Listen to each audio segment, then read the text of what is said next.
শুনছেন অন্তরা বিশ্বাসের লেখা গল্প বিজয়িনী। আজ অনুপমা দেবীর চোখে বড্ড জল। নিজের আচরণের জন্য খুবই লজ্জিত। মল্লিকার কাছে নিজের ব্যবহারের জন্য ক্ষমা প্রার্থী। অনুপমা দেবী আজ হাসপাতাল থেকে বাড়ি ফিরে বিছানায় শুয়েছিলেন। সন্ধ্যা নাগাদ মল্লিকা ঘরে এসে ওনার ওষুধটা খাইয়ে দিয়ে গেল। তা খেয়ে চোখ বুজে শুয়ে আছেন। দু চোখের কোণ দিয়ে জল পড়ছে। ওনার মনের কোণে পুরনো বেশ কিছু কথা এবং ঘটনা মনে পড়ছে, আর অনুতাপে দগ্ধ হচ্ছেন। বছর চারেক আগের কথা। মল্লিকা রিতমের সাথে শুভ পরিণয়ে আবদ্ধ হয়েছিল। রিতম অনুপমা দেবীর বড় ছেলে।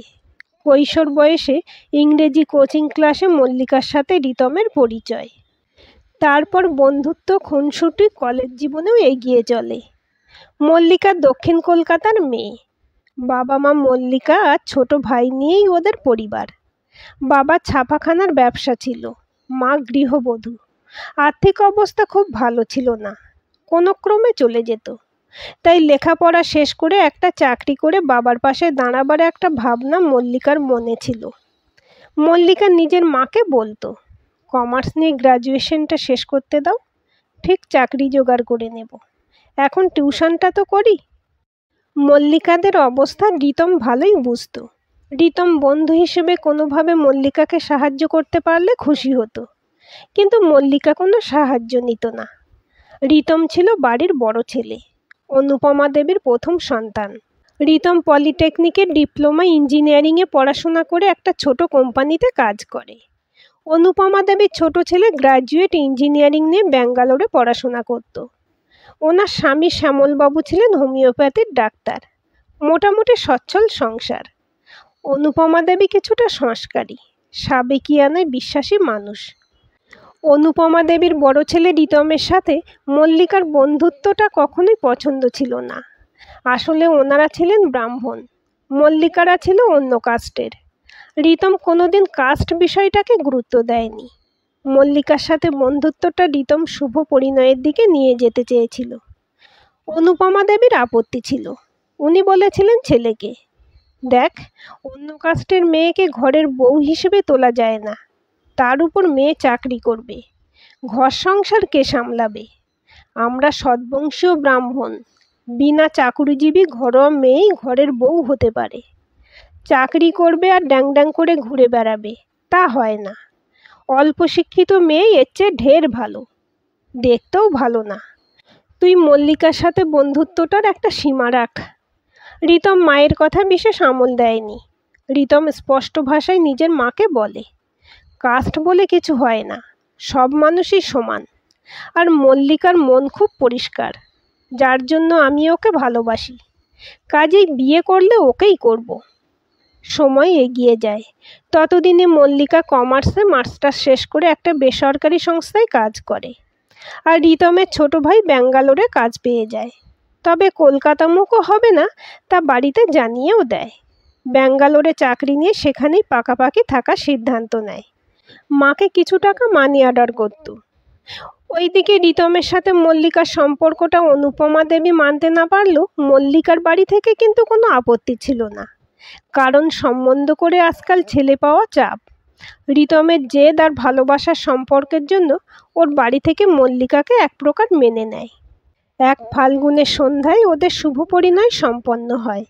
শুরু হয় দুজনের একসাথে পাশাপাশি পথ চলা। বিয়ের পর থেকে মল্লিকার এই চাকরির জন্য সকাল সকাল বেরোনো নিয়ে অনুপমা দেবী আপত্তি তুলতে লাগলেন। সংসারের কাজ কি আমি একাই করব? ঠিকই কাজের লোক দিয়ে সংসারের কাজ হয় না। তুমি বাপু সংসারে মন দাও। কখনো নিজের ছেলে রিতমকে বলতে লাগলেন, দেখ, বিয়ে করেছিস, সংসার পেতেছিস, সেটা দেখবে কে? এই বুড়ি মা। তোর বউয়ের টাকার মুখ দেখতে চাই না। একটা কথা মনে রাখবি, সংসার সুখে হয় রমণীর গুণে। নিত্যই মল্লিকার চাকরি করা নিয়ে অশান্তি লেগে থাকতো। দেখতে দেখতে বছর দুই কেটেও যায়। বেসরকারি সংস্থার কাজ, তাই মল্লিকা তাড়াতাড়ি সবসময় ছুটিও পেত না। একদিন মল্লিকা দেরি করে বাড়ি ফেরে। অশান্তি চরমে ওঠে। রিতম পর্যন্ত বলে, কি এমন চাকরি, ওই তো বেতনের নমুনা, কি জন্য দেরি হয় বলো তো?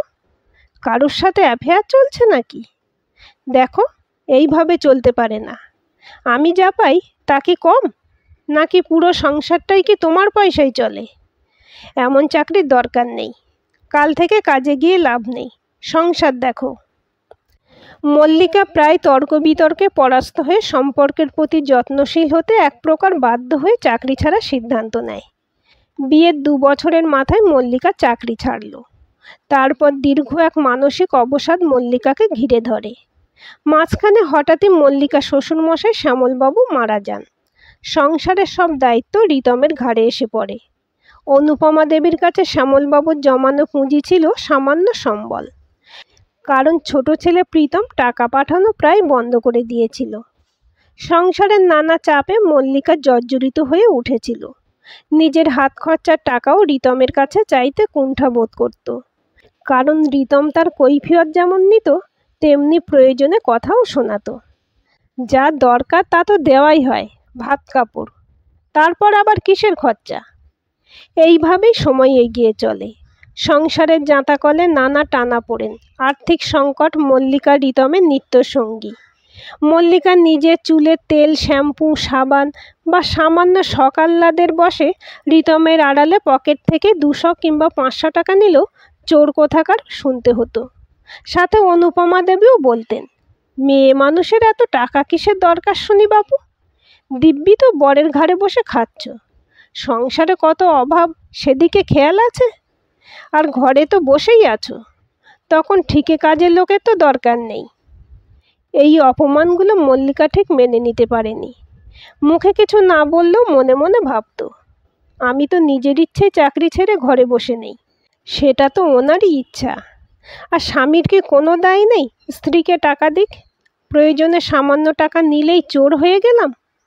চাকরি যদি করতাম তাহলে সংসারে কিছু দিতেও পারতাম। মেয়েদের কোনো টাকার দরকার হয় না, এ কেমন কথা? আমাকে প্রমাণ করতেই হবে আমিও সংসারের হাল ধরতে পারি। মল্লিকার মন বিদ্রোহ করে ওঠে, রিতমের সাথে তর্ক বিতর্কে জড়ায়। এক প্রকার জেদ ধরে ব্যাংকের চাকরির পরীক্ষার প্রস্তুতি নিতে শুরু করে। সংসারের হাড় ভাঙা খাটুনির পর রাত জেগে পড়া। বেশ কিছু মাস পড়ার পর ব্যাংকের পরীক্ষায় বসে মল্লিকা। আশ্চর্যভাবে সফলতার সাথে উত্তীর্ণ হয়। গত 1 বছরে পরিস্থিতি সম্পূর্ণ বদলে যায় এক পথ দুর্ঘটনায়। পরীক্ষায় পাশের পর বাড়ির সকলের অমতে জোর করে জেদ ধরে Mallika state bank of India চাকরিতে যোগদান করে।